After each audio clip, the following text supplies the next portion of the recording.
Olá, estudantes do programa Se Liga na Educação. Sejam bem-vindos a mais uma aula de Geografia. Eu sou o professor Jean Cássio. Hoje, a gente vai discutir sobre os países emergentes. E essa discussão vocês conseguem encontrar na semana 5 do PET 3.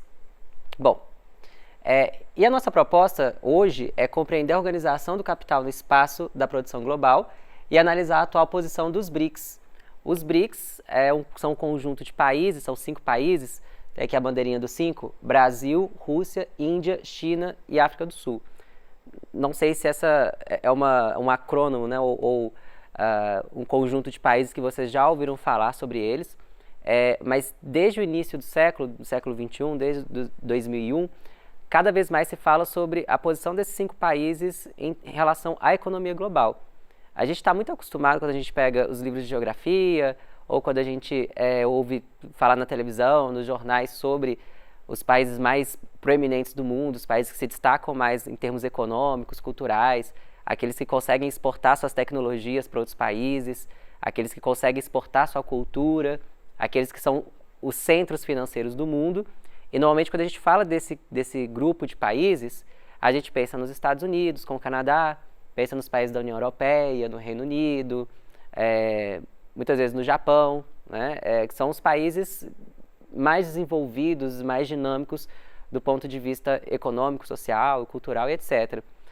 Mas, mais recentemente, um grupo de países que não são necessariamente desenvolvidos, não são países que têm altos índices de desenvolvimento social, como o IDH, que é o Índice de Desenvolvimento Humano, não tem uma renda per capita, ou seja, tudo aquilo que o país produz, dividido pela sua população, costuma ser valores baixos relativos aos países ricos. Esse conjunto de países que não são tão ricos, nos últimos anos, eles têm conseguido se destacar mais na economia internacional, por uma série de fatores. À medida que vai avançando os estágios da economia global, do capitalismo, novos atores vão aparecendo. Né? No primeiro momento, lá no início da Revolução Industrial, a Inglaterra era quase que soberana, né? na capacidade de produção industrial, na capacidade de geração de riquezas. E aí, com o tempo, outros países vão se acrescentando à Inglaterra, o processo de industrialização vai se expandindo pelos Estados Unidos, depois chega no Japão, e então chega no Brasil só no século XX, e a gente vai tendo uma dinâmica muito diferente no mundo, em que países que não necessariamente são países desenvolvidos exercem uma importância significativa no processo de agregação de riquezas no mundo. Né? Mas não necessariamente esses países pobres, esses países mais pobres que estão conseguindo se destacar recentemente, conseguem garantir uma boa qualidade de vida para a sua população. E essa é a principal inconsistência ou principal contradição que esses países vão apresentar. Bom, então vamos entender melhor o que são os BRICS. Primeiro com a sua localização, né? Aqui eu vou circular para vocês. Olha só. Essa sigla começa com o B de Brasil, né? Nosso país. O R de Rússia, que é esse país maiorzão que está aqui. Repara a extensão territorial de todos eles. O I é de Índia. O C de China. E o S é de África do Sul, que no inglês o Sul vem antes do África, então South Africa fica o S de África do Sul em inglês. Esses 5 países são todos países que a gente não pode considerar países desenvolvidos, seja porque eles não têm indicadores socioeconômicos tão altos, indicadores sociais, seja porque ainda há uma grande parcela da sua população passando fome ou em níveis de pobreza. Só que com a última crise econômica que a gente teve no mundo, que atingiu os países mais ricos, que aconteceu em 2008, a economia dos Estados Unidos, da Europa e do Japão ficou muito fragilizada com essa crise. Foi uma crise que levou muitas pessoas nos países ricos à pobreza, é uma crise que quebrou muitas empresas que eram muito sólidas até então. Só que esses 5 países, com mais destaque o Brasil, a Rússia, a Índia e a China, sem a África do Sul até então, esses países eles não entraram em crise junto com os grandes países do mundo. E isso foi algo inédito, porque até então, toda vez que Estados Unidos e Europa entravam em crise, era quase que um efeito dominó. Os países pobres, ou os países mais pobres, eles entravam em crise também. Isso sempre aconteceu com o Brasil. A crise de 29, se a gente for pensar, os Estados Unidos quebraram, e aí a gente teve uma crise de exportação de café no Brasil. Aí tem a crise do petróleo na década de 70, essa crise atinge o Brasil também. Mas em 2008, enquanto os Estados Unidos, Europa, Japão estavam enfrentando uma crise severa, o Brasil estava crescendo a níveis muito altos. E não era só o Brasil, a China, a Rússia e a Índia também estavam nesse processo. Então, o mundo começou a reparar esses países de uma forma diferente. O mundo começou a olhar e falar assim, peraí, tem um grupo de países que aparentemente está conseguindo manter suas taxas de crescimento, mesmo com o mundo todo em crise, né? O mundo desenvolvido e os países mais pobres em crise, e esse grupo de países consegue se manter mais ou menos de pé. E então a gente começa a ver o BRIC, ainda sem a África do Sul, ganhar uma projeção internacional. O mundo começa a achar esses países mais interessantes, começa a caminhar investimentos, fazer investimentos diretos nesses países, que começam a crescer de uma forma muito acelerada. Até então eles tinham economia mais ou menos similares, né, em termos de PIB. Né? Depois, com o passar do tempo, a China acabou dando uma acelerada na frente, ela passou muito à frente dos outros. Deixa eu apagar aqui. Bom, e essa expressividade dos BRICS ela é muito significativa. Se a gente olhar alguns números, olha só. 26% de todas as terras emersas no globo são dos BRICS. Como eu mostrei ali no mapa anterior para vocês, a extensão territorial deles é significativa. 42% da população mundial, e isso vai justificar um pouco o porquê que esses países conseguem crescer tanto. Eles têm, juntos, só os 5 países, quase metade da população do globo. Só a China e a Índia são os 2 países mais populosos do mundo, eles têm 2/7 da população da Terra estão lá nesses 2 países. O Brasil também não fica muito para trás, né? A gente tem 200 milhões de pessoas, que é muita gente. Então, é muita gente nesses países que era pobre, em meados da década de 80, 90, e com políticas econômicas nesses países, essas pessoas elas saem de estágio de extrema pobreza e passam para estágios um pouco mais elevados, de pobreza ou de uma classe média com baixo poder aquisitivo.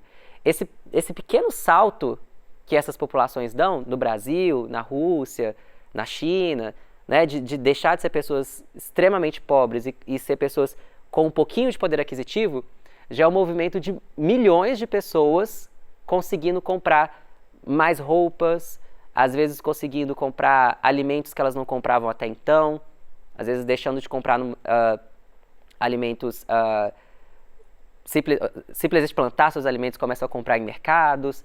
Às vezes alguns conseguem comprar uma geladeira pela primeira vez, ou trocar um fogão, comprar um sofá, comprar um carro em alguns casos. Por mais que seja um movimento muito... não seja um movimento de se tornar países desenvolvidos em uma sociedade de alto consumo, esse pequeno movimento com 42% da população da Terra é o suficiente para fazer esses países conseguirem alavancar muito o crescimento de suas economias.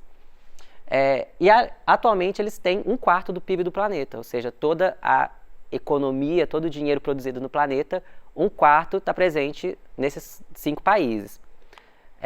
Só que a princípio a África do Sul não fazia parte. Esse acrônimo BRICS, né, originalmente BRIC, foi cunhado pelo Jim O'Neill, que ele trabalha para o Goldman Sachs, para a agência Goldman Sachs, e em 2010 que se estendeu para a África do Sul. Foi em 2001 que ele cunhou esse termo, porque ele estava observando, ele fazia algumas projeções futuras, nem tinha acontecido a crise de 2008 ainda, e ele começava a fazer algumas projeções futuras, percebendo que havia um grupo de países que eram muito promissores nesse crescimento. Né? E aí ele começa a observar como a economia brasileira, a economia chinesa estavam avançando, e ele vai criar esse acrônimo para falar, olha, nós no mundo, no mercado financeiro, e em política também, a gente precisa ficar atento a esses países, porque eles estão sendo promissores para o século XXI. E aí, com a crise de 2008, essa profecia, né, do Jim O'Neill, ela se confirmou. Né? O mundo entrou em crise e a gente viu que os BRIC não entraram em crise. Bom, e aí esses países gostaram dessa ideia, gostaram, óbvio, que é um status, né, você é considerado um país BRIC, e eles começaram a se juntar para formar como se fosse um clube de países, né? Não chega a ser um bloco econômico, mas uma organização internacional entre os países, faz uma cúpula para poder discutir algumas questões em conjunto desses 4 países. E então eles decidiram convidar a África do Sul para fazer parte. Embora a África do Sul não tenha sido incluída pelo Jim Monnet, os próprios países do BRIC decidiram chamar a África do Sul para fazer parte, para haver um representante desses países emergentes também no continente africano. Bom, só para a gente comparar alguns dados entre esses BRICS, olha só. Em azul, nós temos entre os BRICS o país que tem a melhor situação. E em vermelho a gente tem os países que estão na pior situação. Não necessariamente melhor ou pior, né, mas que tem o indicador em nível mais alto. Quando a gente olha a China, a gente percebe que ela tem a maior parte dos indicadores mais altos entre os BRICS, né? Ela tem a maior população, ela tem o maior PIB, inclusive ela é o segundo país com o maior PIB no mundo, tanto nominal como poder de compra. Ela é o segundo maior exportador do mundo, terceiro maior exportador, tem a segunda melhor balança comercial e o maior consumo de eletricidade no mundo. A Rússia tem a maior área, tem a maior quantidade de automóveis por pessoa, maior produção de petróleo e o melhor desenvolvimento humano. O que a gente observa? Em termos de desenvolvimento humano, que é IDH, todos os 5 países dos BRICS não estão em ótimas colocações, né? Quem está melhor colocado é a Rússia, ela está na 50ª posição. Então a gente vê que 49 países têm indicadores sociais melhores do que a Rússia, que é o melhor colocado entre os BRICS. A gente vê também que em liberdade econômica todos eles estão muito mal avaliados. A África do Sul na melhor posição. E no caso do Brasil, a gente tem a pior balança comercial entre todos os BRICS, mas em compensação é o único indicador que a gente está abaixo deles. E a gente é mais ou menos equivalente em todos os outros indicadores. Bom, e a gente vê aqui que em PIB, nos 2 critérios para avaliação de PIB, todos estão muito bem colocados, com exceção da África do Sul, né? Mas a África do Sul, ela, como eu falei anteriormente, ela foi convidada a fazer parte, né, desse grupo. Originalmente, ela não foi pensada para fazer parte desse grupo. Bom, e aí esses países em conjunto vão criar o novo Banco de Desenvolvimento, né? Mas esse novo Banco de Desenvolvimento é uma ação de 2014, algo mais novo dos BRICS. É interessante a gente pensar que, a partir do momento que esses países dos BRICS percebem que eles conseguem, em 2008, lidar melhor com a crise econômica que eles tiveram, que o mundo teve e eles se saíram bem nessa história, eles decidem começar a fazer cúpulas anuais. Eles vão se encontrando, ora na Rússia, ora na China, ora na Índia, no Brasil, na África do Sul. E foi num desses encontros que eles convidaram a África do Sul para fazer parte. Nessas cúpulas, é chamada de cúpula dos BRICS, esses países começam a discutir qual que é o interesse deles para a economia global, sem passar por uma bênção ou por um crivo dos países desenvolvidos. Porque, pela nossa posição geopolítica, como brasileiros, por exemplo, nós temos um certo poder de geopolítico na América Latina, como líderes regionais, mas quando envolve as discussões globais, os Estados Unidos, a União Europeia sempre tem um peso muito forte, afinal são as economias mais dinâmicas que a gente tem no globo. Agora, quando os BRICS se reúnem, esses 5 países emergentes, a gente está falando como se fosse um contrapeso em relação às decisões do Ocidente. Né? São países que, embora muito diferentes ideologicamente, inclusive China e Índia são rivais por disputas territoriais, a Rússia também tem alguns problemas com a China, enfim. Embora haja essas desavenças entre os países, eles tentam encontrar o que é melhor para cada um deles, ou pelo menos tentavam. Né? Atualmente o grupo não está com tanta liga, porque há algumas divergências entre alguns líderes, por exemplo, o representante do Brasil com a China. Né? Há um certo mal-estar diplomático entre esses países atualmente. E em um desses encontros eles decidiram criar um banco que concede empréstimos internacionais a outros países para financiar obras de infraestrutura em países como países africanos, que é conhecido como o NBD, que é o Novo Banco de Desenvolvimento, que a sede dele fica lá em Xangai, e a ideia dele é fazer uma alternativa ao FMI. Hoje, quando os países estão endividados, eles costumam pegar dinheiro com o FMI, que é uma instituição internacional, ou quando eles querem fazer algum tipo de investimento em infraestrutura, eles pegam dinheiro emprestado com o Banco Mundial. Todas essas instituições são altamente controladas pelos países do Ocidente e causam uma dependência muito grande do mundo em relação aos países do Ocidente. Quando eu falo Ocidente, eu estou falando Estados Unidos e Europa. E esse banco seria uma alternativa, a partir de uma forma que os países, ao pegar dinheiro emprestado, estariam, de uma certa forma, pegando dinheiro com um outro grupo de países que faz um contraponto em relação ao Ocidente. Bem, contudo, nem tudo são flores, os BRICS eles já tiveram uma imagem melhor, eles já estiveram numa posição mais confortável em termos econômicos e geopolíticos. A gente conhece a história do nosso país, a gente ouve as notícias, a gente sabe que a gente não está em um momento econômico muito favorável como a gente já esteve em um outro momento. A gente teve desde 2014, desde 2014 aproximadamente, que a nossa economia deu uma travada, né? A gente deu uma estancada no PIB e a gente viveu uma crise econômica com perdas econômicas, com retração do PIB, e desde então a economia brasileira está patinando. E com isso a gente teve uma diminuição nessa euforia de crescimento do Brasil. Mas não foi o Brasil sozinho. A Rússia e a África do Sul estão passando pela mesma coisa. Desde essa época, a economia da África do Sul e a economia da Rússia também minguaram. Embora a gente não tenha entrado em crise em 2008, depois esses três países, Brasil, Rússia e África do Sul, viveram suas próprias crises internas. A Índia e a China, por outro lado, são países que continuaram alavancando, só que a China crescia mais de 10% ao ano. Atualmente, o crescimento da China deu uma diminuída boa. Eles crescem, às vezes, apenas 4%, apenas 3%, que para o Brasil já seria muito, mas para a economia chinesa não é tanto mais. A Índia também está crescendo bastante, mas não tanto como ela cresceu antes. Então, essa euforia que se tinha em relação aos BRICS deu uma diminuída, uma sensação de abaixada de bola quando esses países começaram a ter mau desempenho econômico. A desigualdade social nesses países é um grande problema ainda a ser resolvido. Às vezes a gente fica com aquela sensação, o Brasil é o país que mais tem problemas no mundo, que alguns problemas só acontecem no Brasil. E quando a gente começa a analisar um panorama mais global, a gente vê que vários países enfrentam problemas que a gente enfrenta também. Desigualdade social é algo que todos os 5 países dos BRICS enfrentam de uma forma muito forte.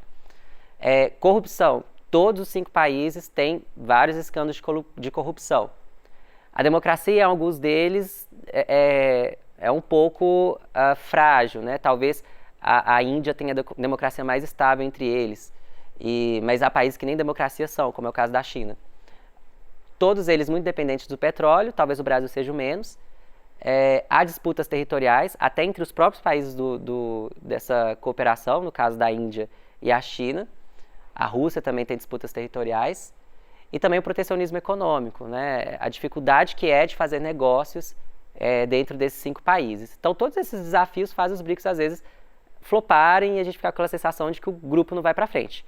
E, mais recentemente, a China assumiu uma liderança disparada na frente. Hoje a gente não vê mais os 5 países dos BRICS como países equivalentes. A China tem uma liderança inegável, inclusive disputa com os Estados Unidos economicamente. Bom, então vamos para o exercício. Esse exercício é o 2 da semana 5 do PET 3.